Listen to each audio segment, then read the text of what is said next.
Hello guys, स्वागत है आपका सिटीजन जी चैनल पर। और 100 सीरीज में आज आप देखने वाले हो इसका 6th पार्ट। ये मूवी आई थी 2009 में, यानी कि 5th पार्ट के 1 साल बाद। इसे डायरेक्ट किया है केविन ग्रुटट ने, जो कि पिछली सभी 100 फिल्म्स के एडिटर थे।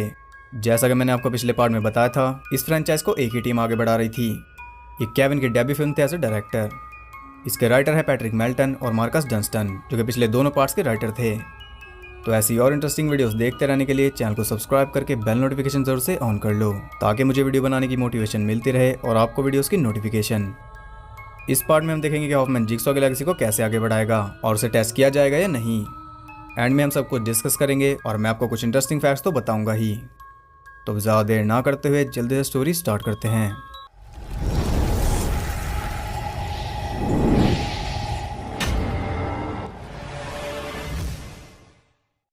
मूवी स्टार्ट होती है एक जिगसॉ गेम से। हम देखते हैं एडी और सिमोन को, जो कि आमने सामने ट्रैप थे। उनके सर पर एक डिवाइस लगा था, जो कि धीरे धीरे उनके दिमाग में स्क्रूज कस देगा। उनके सामने एक तराजू था, जिसकी साइड भारी होगी वही जिंदा बचेगा। अब उस तराजू पर उन्हें रखना क्या है? उनका मांस। उनके सामने टूल्स पड़े हैं जिनसे वो अपना मांस काट सकते हैं, और ये करने के लिए उनके पास सिर्फ 60 सेकंड्स हैं। लेकिन वो जिगसॉ गेम में क्यों हैं? क्योंकि वो लोगों को इलीगली और अनफेयर तरीके से लोन देते हैं और बाद में उनसे कई गुना अमाउंट वसूलते हैं, यानी कि वो लोगों का मांस खाते हैं। अब आप मांस काटने वाला लॉजिक समझ गए होंगे। इस केस में एडी के पास एडवांटेज थी। वो जल्दी से अपने पेट से फैट काटने लगता है। सिमोन के पास फैट नहीं था, इसलिए वो अपना हाथ काटने लगती है। लेकिन उसका हाथ एडी के फैट की बराबरी नहीं कर सकता था, इसलिए वो अपनी पूरी बाजू ही काट देती है, और उसकी बाजू ज़्यादा भारी थी। वो ये गेम जीत जाती है और एडी मारा जाता है। यहाँ सीन शिफ्ट होता है और हम पहुंच जाते हैं पिछले पार्ट की एंडिंग में, जब हॉफमैन बच गया था और सैम मर गया था। हम देखते हैं health insurance company umbrella health को, जिसका मालिक है विलियम ईस्टन। विलियम और उसके एम्प्लॉयज भी लोगों का मांस ही खाते हैं।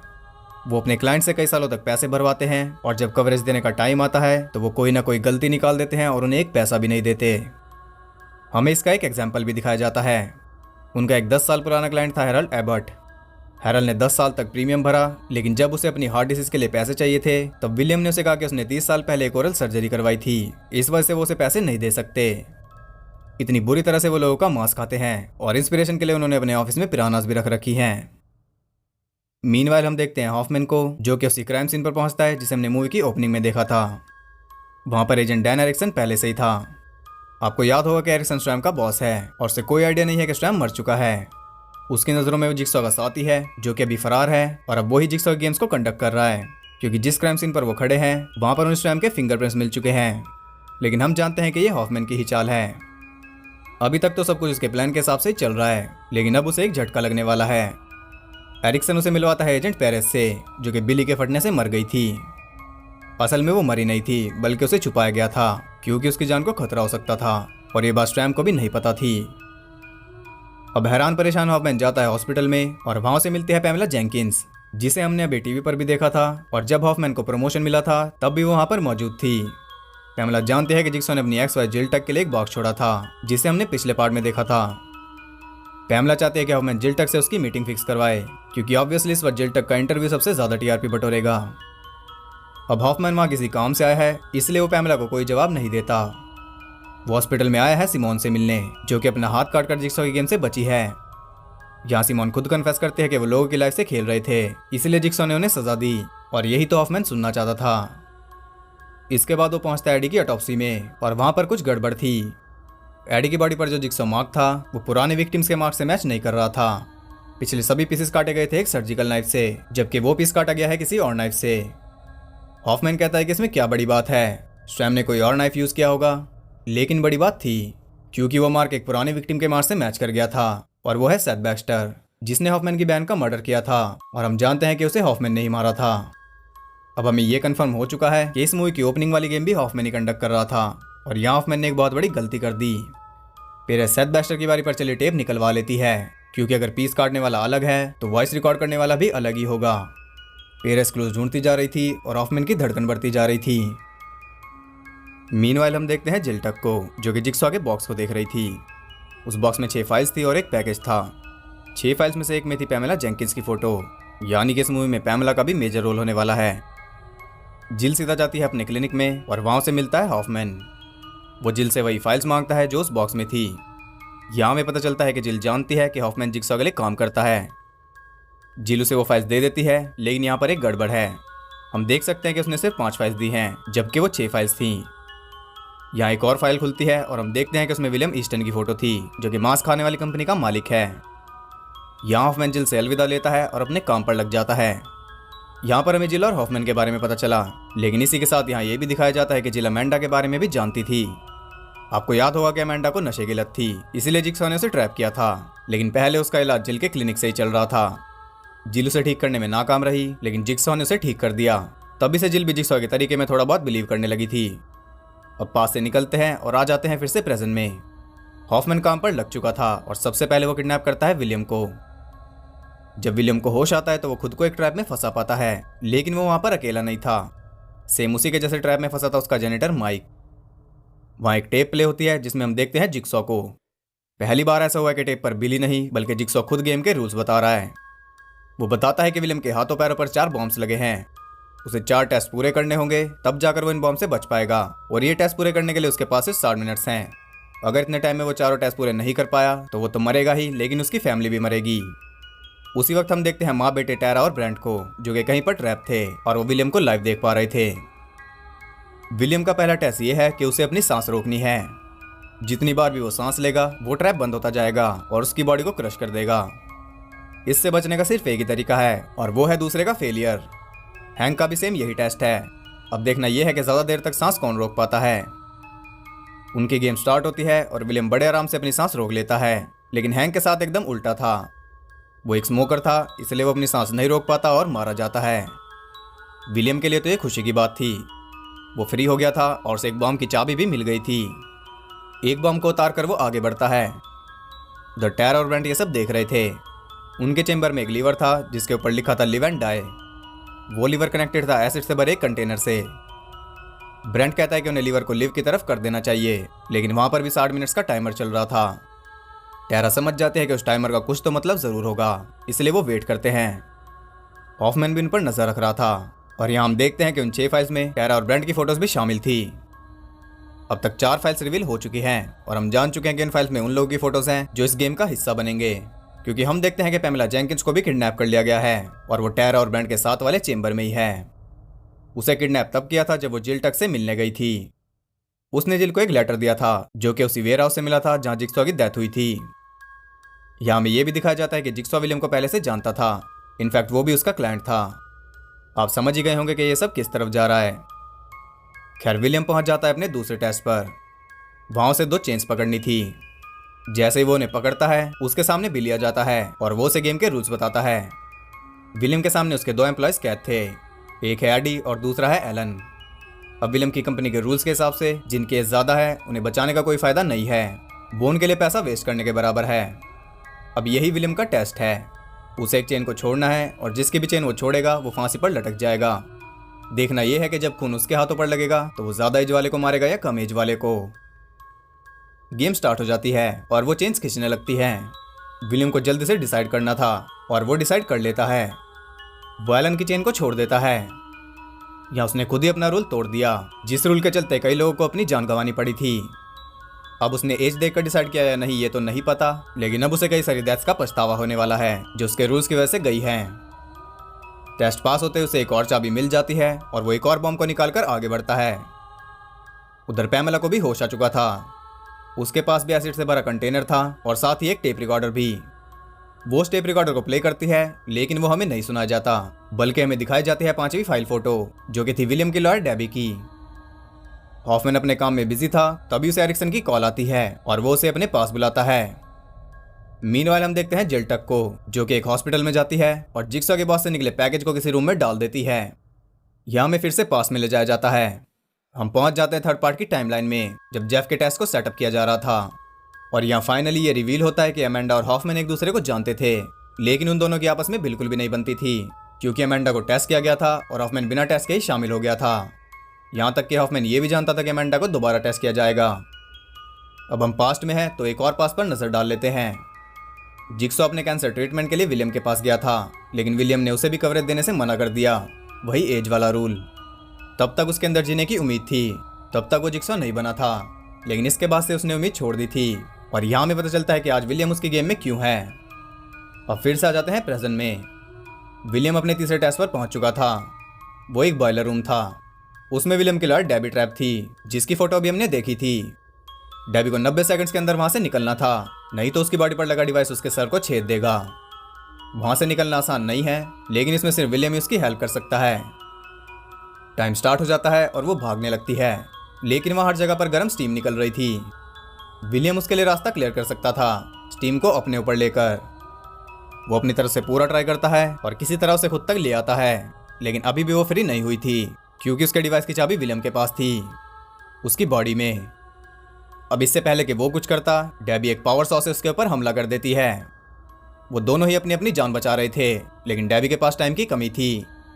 वो चाबी नहीं ले पाती, इसलिए मारी जाती है। लड़ने के बजाय अगर वो विलियम से चाबी मांग लेती तो वो पक्का बच जाती। खैर, विलियम को एक और चाबी मिलती है, जिससे वो एक और बॉम्ब को उतार देता है। वो पहुंच जाता है अपने फाइनल टेस्ट पर और वहां से मिलता है एक बड़ा सा स्पाइरल, जैसा बिली के गालों पर होता है। उस स्पाइरल के पीछे एक और स्पाइरल था, जो कि एक राउंड अबाउट पर था, जिसके ऊपर विलियम के 6 एम्प्लॉयज बंधे हुए थे। राउंड अबाउट इस झूले का नाम है, इसे कैरोसेल भी कहते हैं।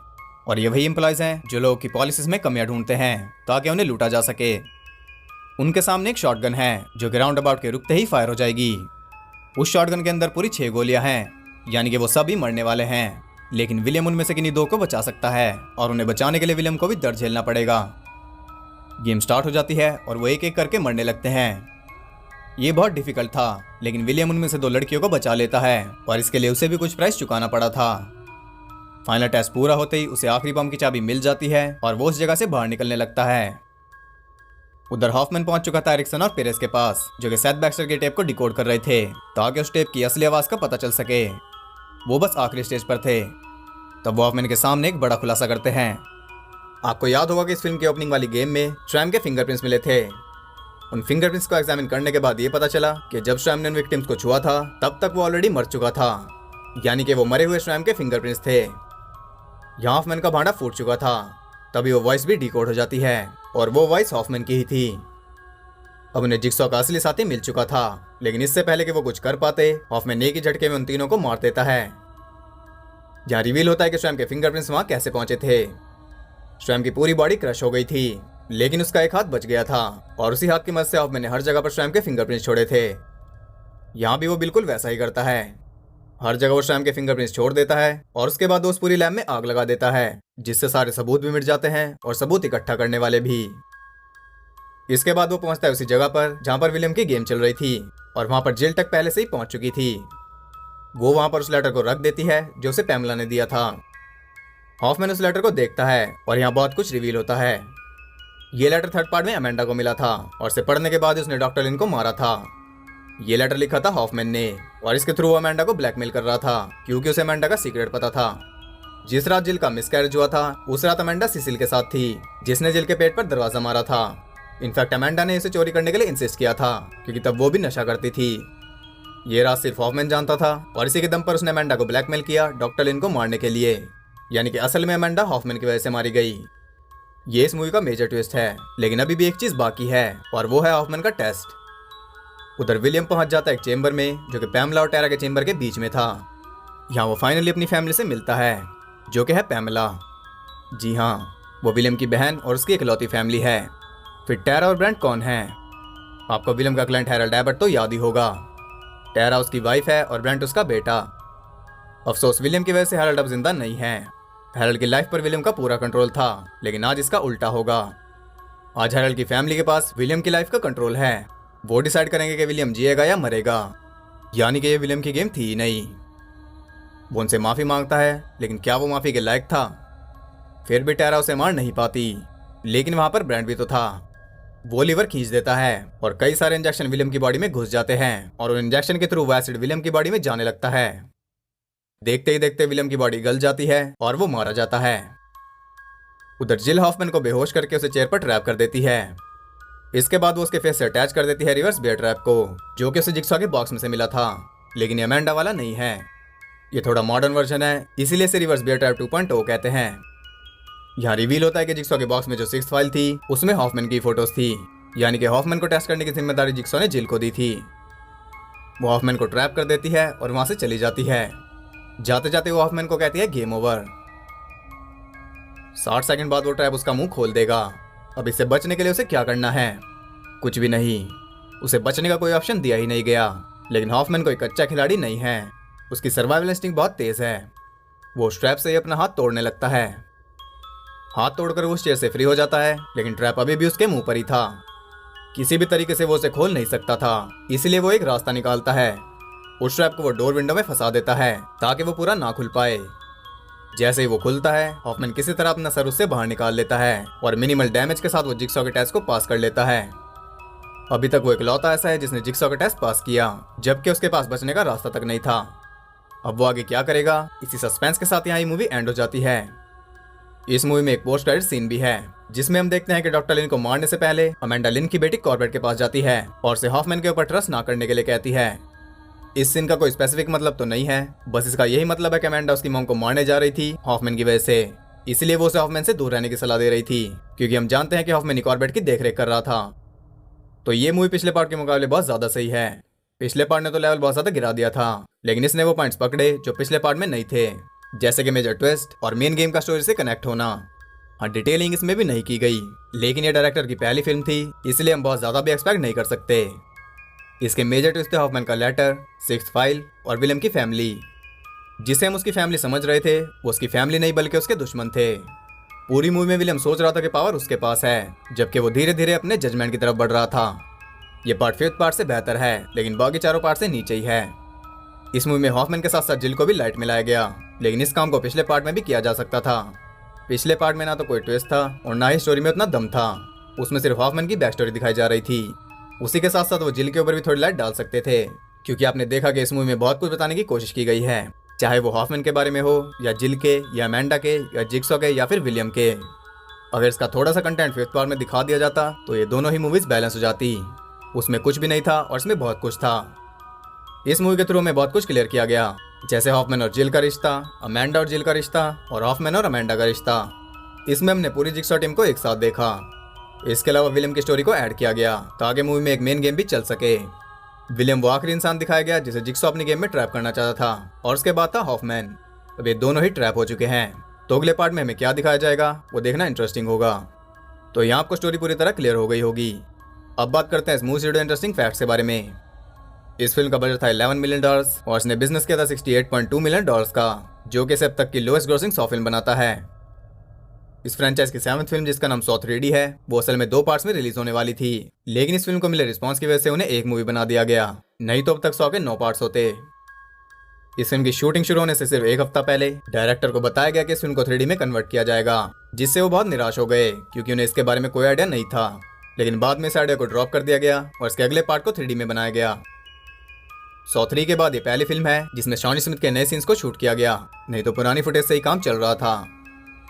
जिस सीन में अमेंडा सिसिल के साथ थी, उसमें आप उसे कांपते हुए देख सकते हो। ऐसा इसलिए क्योंकि वो सच में कांप रही थी, वहां पर बहुत ज्यादा ठंड थी। इस फिल्म में डॉक्टर गॉर्डन को वापस लाया जाने वाला था, जिन्हें आपने फर्स्ट पार्ट में देखा था, लेकिन ये पॉसिबल नहीं हो पाया। अगर इसमें डॉक्टर गॉर्डन भी होते तो ये कहानी समझ के बाहर हो जाती, क्योंकि इसमें समझने के लिए पहले ही बहुत कुछ था। सिमोन का रोल करने वाले एक्ट्रेस ने स्क्रीम क्वींस नाम के रियलिटी शो को विन करके इस फिल्म में एक रोल जीता था। इस फिल्म को थाईलैंड में बैन कर दिया गया था। ये पहली सॉ फिल्म है जिसमें बिली खुद आता है गेम के रूल्स बताने, और ये पहली सॉ फिल्म है जिसमें जिगसॉ खुद किसी वीडियो टेप में आया गेम के रूल्स बताने। ये पहली सॉ फिल्म है जिसमें बॉडी ट्रैप्स के ऊपर डिजिटल मीटर्स लगे थे। यहाँ टेक्नोलॉजी एडवांस हो चुकी थी। रिलीज होने से कुछ दिन पहले ही स्पेन में इस मूवी को एस रेटिंग मिल गई थी, जिस वजह से ये कुछ गिने चुने थिएटर्स में ही रिलीज हो पाई। इस फिल्म को बीट किया था पैरानॉर्मल एक्टिविटी ने। सभी सॉ फिल्म्स में सबसे लोएस्ट ओपनिंग वीकेंड इसी फिल्म का था। इस फिल्म के न्यू कास्ट मेंबर्स को जो स्क्रिप्ट दी गई थी उसका नाम था एवोल्यूशन 3। ये इसलिए किया गया था ताकि स्क्रिप्ट लीक ना हो जाए। इस फ्रेंचाइज को प्रोड्यूस करने वाली कंपनी एवोल्यूशन पिक्चर्स ही है। एक पुराने आइडिया के मुताबिक इस मूवी में हॉफमैन माफिया को गेम में ट्रैप करने वाला था। ये फिल्म 10 जुलाई 2009 तक रेडी हो चुकी थी, लेकिन इसकी एंडिंग को परफेक्ट करने के लिए इसके ऊपर एक और हफ्ता काम किया गया और इसे 21 जुलाई तक रेडी कर दिया गया। ये केविन ग्रुटेट की लास्ट सॉ फिल्म होने वाली थी, लेकिन नेक्स्ट पार्ट भी उन्होंने ही डायरेक्ट किया है।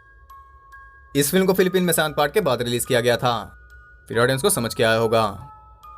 इसके रिलीज होने तक कॉस्टास मैंडेलोर को यह भी नहीं पता था कि उनका कैरेक्टर हॉफमैन एंड में बचेगा या मर जाएगा, क्योंकि इसके लिए कई सारी एंडिंग शूट की गई थी, जिसमें से एक एंडिंग में हॉफमैन एक ट्रैप में फंस जाता जो कि मरने से पहले स्ट्रैम ने उसके लिए सेटअप किया था। ये देखना इंटरेस्टिंग होता। राउंड अबाउट ट्रैप में 10 विक्टिम्स होने वाले थे, लेकिन बाद में उन्हें 6 कर दिया गया फिल्म के नंबर के साथ मैच करने के लिए। फिर भी वो इकलौता ट्रैप है जिसमें एक साथ 6 विक्टिम्स ट्रैप थे, और ये पहली सॉ फिल्म है जिसके एंड में कोई टेप नहीं चली, जिससे पूरी मूवी की स्टोरी समझ में आ जाए। इस मूवी का बॉडी काउंट है 13। तो ये थे फिल्म से जुड़े इंटरेस्टिंग फैक्ट्स। आई होप आपको पसंद आए होंगे। अगर आपको वीडियो और मेरा फर्स्ट पसंद आए तो इसे एक लाइक और एक कमेंट जरूर करना, और ऐसी और इंटरेस्टिंग वीडियोस देखते रहने के लिए चैनल को सब्सक्राइब करके बेल नोटिफिकेशन जरूर से ऑन कर लो, ताकि आप तक नोटिफिकेशन पहुंच सके। और ज़्यादा कनेक्टेड रहने के लिए आप मुझे इंस्टाग्राम पर फॉलो कर सकते हो, वहाँ आपको बहुत कुछ एक्स्ट्रा जानने के लिए मिल जाएगा, लिंक डिस्क्रिप्शन में है। तो मैं मिलता हूँ आपसे अगली वीडियो में, तब तक के लिए सबको बाय।